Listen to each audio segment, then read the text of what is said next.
Everyone leaves, not always because they want to, sometimes because they have to, sometimes because they've changed, and sometimes because you finally showed them who you really are. One day you're laughing in a kitchen lit by sunset, clinking glasses over nothing, feeling like the world is smaller than your love. And then silence, cold phone screens, people you used to know disappearing into memories you never asked to keep. This is the truth no one warned you about. Every relationship you cherish has an expiration date, and the more tightly you try to hold on, the faster it slips through your hands. We don't lose people when they walk away. We lose them when we try to keep them longer than they're meant to stay, when we fight to preserve a version of them that no longer exists, when we beg someone to come back, not because they want to, but because we're too afraid of the empty space they'll leave behind. But here's what they don't tell you. That empty space is exactly what you need. It's not a punishment. It's a reset, a reminder that you are not here to collect people. You are here to grow, to evolve, to become. And that means letting go. Letting go of the girl who once promised forever. Letting go of the best friend who slowly became a stranger. Letting go of the conversations that stopped mid-sentence. Letting go of the you that only existed around them. This video isn't about bitterness, it's about freedom. It's about finally understanding that holding on is not love, it's fear. And once you stop holding on, you realize you were never abandoned. You were just being pushed toward the life you were always meant to build for yourself. You don't just hold on to people, you hold on to what they represented at your most vulnerable, to who you were when you were with them, to how simple the world felt when they smiled at you, when they laughed at your worst jokes, when they answered your midnight texts like it was a privilege to be chosen by you. That's the part nobody else sees. It's not about the person, it's about the piece of yourself you felt when they were around, the version of you that felt enough. Because we don't hold on to people out of love. Not always. Sometimes we hold on out of fear. Fear that if we let go of them, we'll lose the last time we felt alive. We'll lose the final thread connecting us to meaning, to presence, to emotional proof that we ever mattered. It's terrifying to admit. But some people don't break your heart. They break your sense of existence. They take with them the only mirror that ever made you feel whole. And so, you cling. Not because they're still here, but because you're afraid of vanishing when they go. We scroll through the archives of conversations like archaeologists searching for bones, trying to find evidence, clues, something we missed, some sign that it wasn't always doomed, that there was a moment they loved you, that they meant it when they said forever. Because if it meant something to them, then maybe you weren't a fool. Then maybe you weren't so forgettable. But here's the truth we never want to accept. They already forgot. Maybe not all at once. Maybe not maliciously. But the forgetting happened in pieces. The way they stopped asking about your day. The way they took longer to reply. The way their voice became polite instead of playful. And you noticed. Of course you did. You just chose to pretend you didn't. Because pretending was easier than letting go. Because letting go meant acknowledging that the person who once made you feel immortal no longer sees you at all. We're not addicted to people. We're addicted to the versions of ourselves we were in their presence. The confidence, the laughter, the comfort. And when they leave, we're left staring at a stranger in the mirror. A version of us we never liked. A version that only came alive when someone else was loving it. That's the dangerous part. When you begin to believe that your existence depends on someone else's memory, that if they stop thinking about you, you cease to be real. So you hold on, not to them, but to the illusion of meaning. The idea that if you suffer long enough, they'll come back, or that the pain will prove the connection was real. But pain is not proof. Longing is not loyalty. Suffering is not love. What we confuse for love is often just fear wearing a romantic mask. Fear that if we stop grieving, we'll forget. And if we forget, then maybe they didn't matter. Maybe it wasn't worth it. But letting go isn't betrayal. Letting go isn't saying it didn't count. Letting go is finally admitting that it did. It counted. It meant everything. And now it's over. The final act of love is not holding on. It's releasing someone with grace. Not because you don't care anymore, but because you care enough to stop controlling what was never yours to keep. We try to possess people as if they're constants, but people are not furniture. They are storms, seasons, whispers of time. They grow, they retreat, they change shape the moment you stop watching them closely. You can't preserve someone in memory and expect the world to leave them untouched. And yet we keep trying. We look at old photos like they're portals. We imagine that if we could just say the right thing, do the right thing, they'd step out of the past and return unchanged to the present. But the truth is, they're not even there anymore. They've moved on. They've become someone else. And so must you. Because what's really keeping you stuck is not their absence. It's your refusal to stop waiting. Waiting for the apology. Waiting for the message. Waiting for the moment they realize what they lost. But what if that moment never comes? Would you still live like this? Suspended in emotional limbo, half alive in a world built out of what ifs and maybes? Or would you finally reclaim your story, not as someone abandoned, but as someone who survived? Letting go is not forgetting. It's remembering without longing. It's feeling the scar without reopening the wound. It's choosing to walk forward even if a part of you still wishes you could go back. Because you won't find yourself in their return. You'll find yourself in your decision to move forward without them. That's where healing starts. Not when someone comes back, but when you no longer need them to. We were raised on the myth of forever. Stories, movies, promises. They all end the same way. Together, always.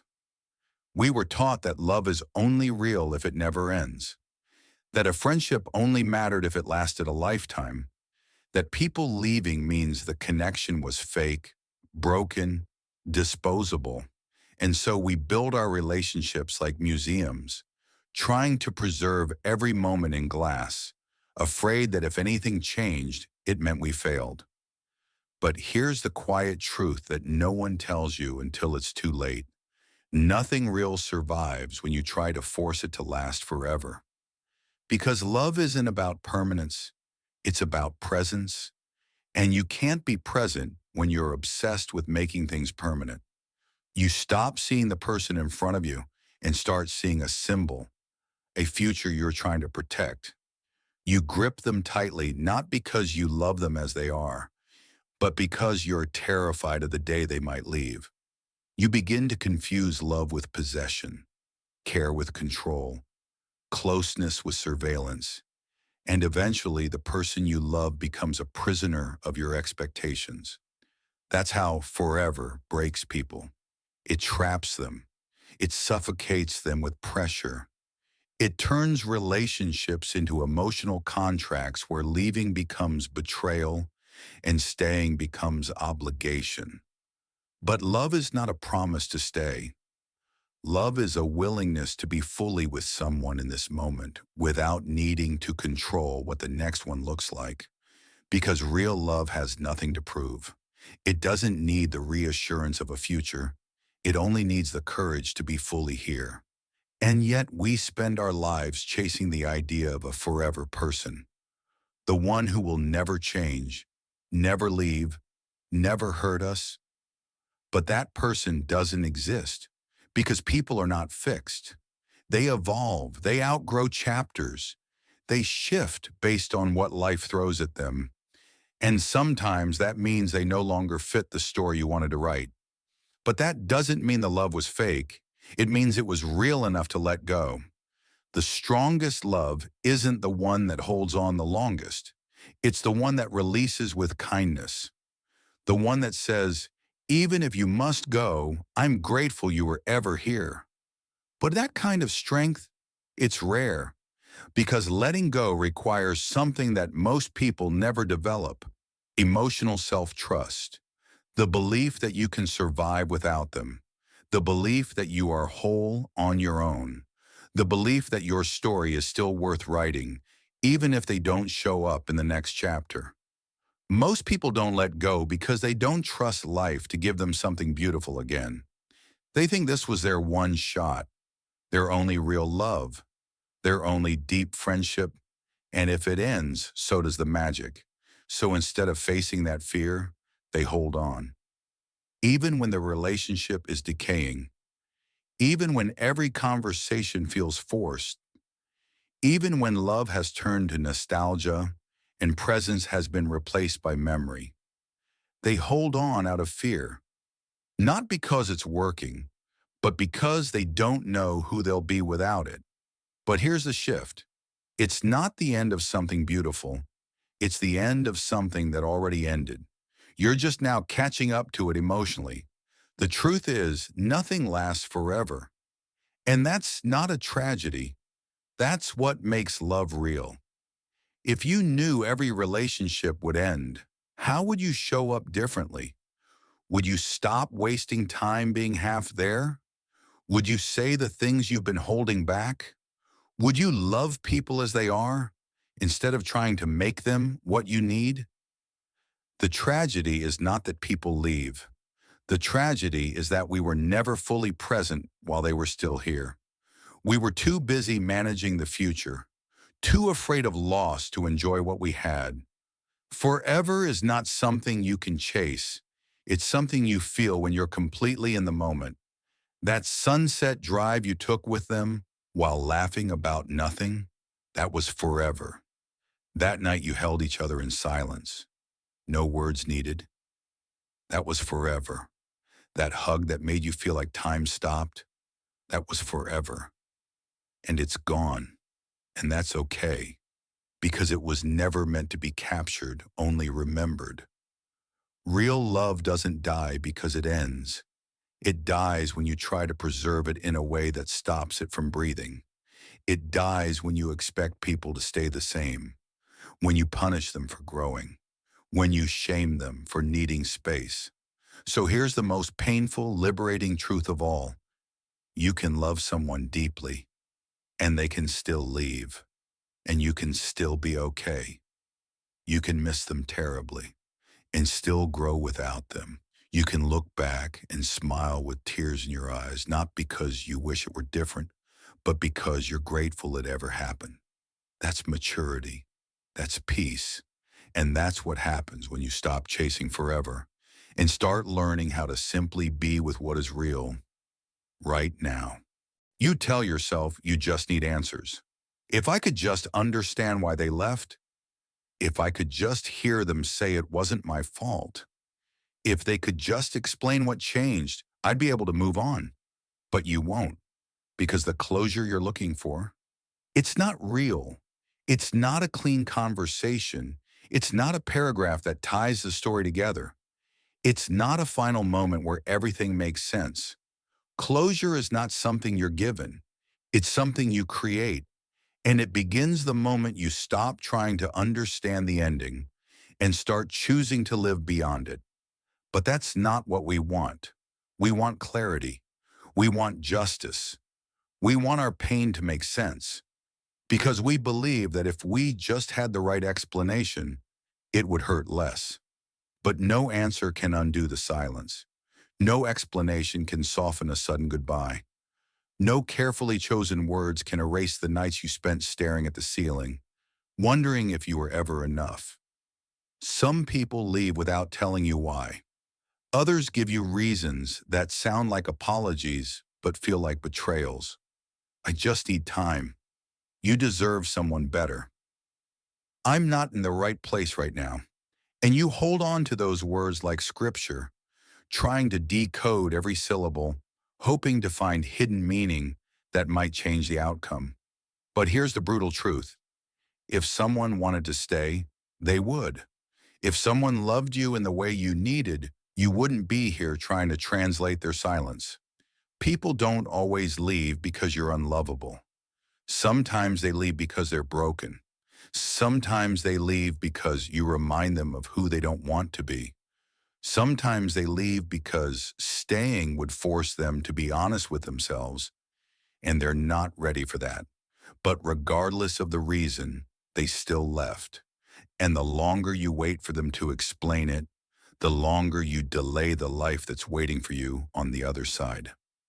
Closure becomes a trap, an excuse, a way to stay emotionally connected to someone who's already gone. Because as long as you're still asking why, you don't have to face the reality that they chose not to fight for you, that they could have stayed, that they could have tried, but they didn't. And that hurts more than any explanation. But here's what's worse. Even if they did give you the perfect, honest, heartfelt answer, it wouldn't be enough. Because what you're really looking for isn't clarity. It's comfort. You want to stop hurting. You want to feel seen, acknowledged, validated. But you won't find that in the person who left. You have to find it in yourself. You have to be the one who says, yes, it ended. I don't understand everything. I don't have all the answers. But I accept it. That's real closure, not understanding. Acceptance. Because trying to understand someone who left you without care is like trying to solve a puzzle with missing pieces.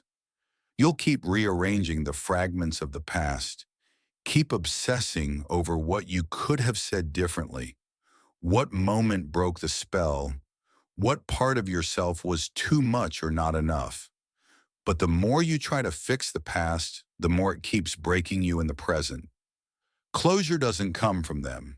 It comes the moment you say, I don't need a reason to let go. I just need to. And that's terrifying because it requires you to take full responsibility for your healing. It forces you to stand in the wreckage without waiting for someone else to pull you out.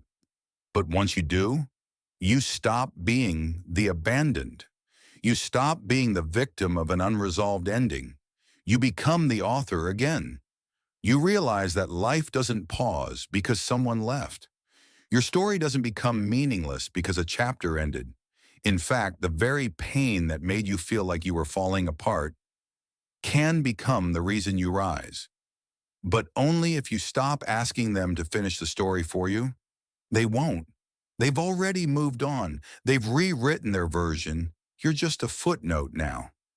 And maybe that hurts, but it's also your freedom. You don't need to be remembered to matter. You don't need to be forgiven to grow. You don't need their closure to begin again. You only need to make a decision to stop seeking answers from the one who left and start becoming the one who stayed for you. Because that's the most powerful kind of closure, not the one where they come back and say they're sorry, but the one where you no longer need them to. You think healing means forgetting, that one day you'll wake up and their name won't sting, their face won't flash before your eyes when you hear that song, and the world will feel clean again, untouched by them. But that's not how it works. Healing is messy. It's slow. It's not a moment. It's 1,000 quiet decisions you make alone. Decisions that don't feel like victories, but they are. You stop checking their profile. You stop writing unsent messages. You stop playing the role of the person who still needs them to come back. That's what healing looks like. Silence that no longer screams. Absence that no longer defines you. But don't get it twisted. Healing doesn't mean you forget them. It means you outgrow the version of yourself that needed their love to feel whole. And that's the most powerful transformation of all. Because when they left, they weren't expecting you to rise. They weren't expecting you to rebuild. They thought you'd stay frozen, stuck in grief, orbiting their memory, defined forever by the story they walked out of. But instead, you used the ashes of what they burned to ignite something new, a self they never took the time to meet, a life they couldn't imagine you living without them. You became someone they can no longer reach, not out of spite, not out of bitterness, but because the version of you who was waiting for their apology, their return, their recognition, no longer exists. And this new you, they wouldn't know what to do with you. You speak differently now. You walk like you belong here. You look in the mirror and no longer ask, why wasn't I enough? Because now you know you always were. They just didn't have the capacity to receive you. And that's not your fault. It never was. Some people don't know how to handle being loved that deeply. Some people run from softness because it exposes how guarded they've become. And some people leave not because you lack something, but because you offered more than they were ready to receive. And that's the heartbreak you were never prepared for. Being too much for someone who kept asking for more. So now you build, not to prove anything, not to show them what they missed, but because there is finally space in your life to create for you. Space they used to occupy with hot and cold texts, half answers, and emotional confusion. Space they used to fill with uncertainty. Now that space becomes a garden. Now it breathes. Now it grows. And you realize the best revenge is not moving on. It's moving up. It's becoming so fully alive that they wouldn't dare disturb your peace, not because you block them, but because the version of you who once tolerated the bare minimum would never open the door again. This is the end of the illusion. They no longer get access to your mind. No more replaying their words at 2 a.m. No more wondering what you did wrong. No more shrinking yourself to fit a shape they would approve of. You're done trying to make them remember you. Now you remember yourself. And the funny thing is, that's usually when they come back. Not always to stay, not always to repair, but they'll circle back because people can feel when they have lost emotional control over you. They can feel when their name no longer carries power, and suddenly they become curious, intrigued, nostalgic. But by then, you'll see it for what it is. Not fate, not a second chance. Just another test to see if you've really healed or if you're still hungry for the past dressed in new words. You won't fall for it, not because you hate them, but because you finally learned how to love yourself more than the idea of being chosen. And that's what they never taught you. That love isn't about being picked. It's about being you, regardless of who walks away. So here's your freedom. You don't need closure. You don't need revenge. You don't need them to feel what you felt. You just need to keep becoming the kind of person who would never again accept what they gave you. Because the goal isn't to erase them. The goal is to become someone so full, so rooted, so clear in who you are, that they could walk right past you in the street and not even recognize what they once had the chance to love. Everyone leaves, some gently, some violently, some without warning, and some while still sleeping next to you. But not every departure is a loss. Some are directions, some are mirrors. Some are the very reason you become who you were always meant to be. You see, you're not broken because they left. You're broken because you thought they were supposed to stay, but people are not meant to stay. They're meant to come, to shape, to reveal, and sometimes to leave. And when they go, they take with them everything you were never meant to carry into your future. Yes, you'll feel the absence. You'll reach for a hand that isn't there. You'll remember the sound of their voice in places that were once filled with laughter. But over time, the ache softens, not because you forget them, but because you begin to remember yourself. You realize that your life didn't end when they left. It began. A life where your peace is not dependent on who stays, where your value is not up for negotiation, where your love is not a performance meant to earn someone else's presence. You are not hard to love. You were just offering your heart to people who didn't know what to do with it. So let them go. Let the unanswered questions remain unanswered. Let the story end where it ended. Let their silence speak louder than any apology ever could. You don't need to chase closure.